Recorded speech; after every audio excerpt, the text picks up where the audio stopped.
आतिफ असलम को हनी सिंह ने अपना भाई करार दे दिया, तस्वीर वायरल। भारतीय गुलकार हनी सिंह ने पाकिस्तानी नामवर गुलकार आतिफ असलम से मुलाकात की तस्वीर शेयर कर दी। हनी सिंह ने photo and video sharing app Instagram पर आतिफ असलम के साथ मुलाकात की तस्वीर शेयर करते हुए इन्हें अपना बेहद मोहब्बत करने वाला भाई करार दे दिया।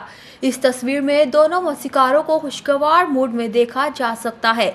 तस्वीर के साथ हनी सिंह ने कैप्शन में लिखा, बेहद मोहब्बत करने वाले भाई, मार्च में पैदा होने वाले भाई। हनी सिंह ने हैशटैग्स का इस्तेमाल करते हुए भारत, पाकिस्तान और मौसीकी के लिए अपनी मोहब्बत का इजहार किया। इस तस्वीर पर दोनों ममालिक के शायकीन की जानिब से मुस्बत रद्द अमल देखने को मिल रहा है। वाज़ेह रहे कि हनी सिंह और आतिफ असलम दोनों अपने अपने ममालिक समेत दुनिया भर में बेहद मकबूल हैं और कई सुपरहिट गाने दे चुके हैं जिन्हें शायकीन आज भी पसंद करते हैं।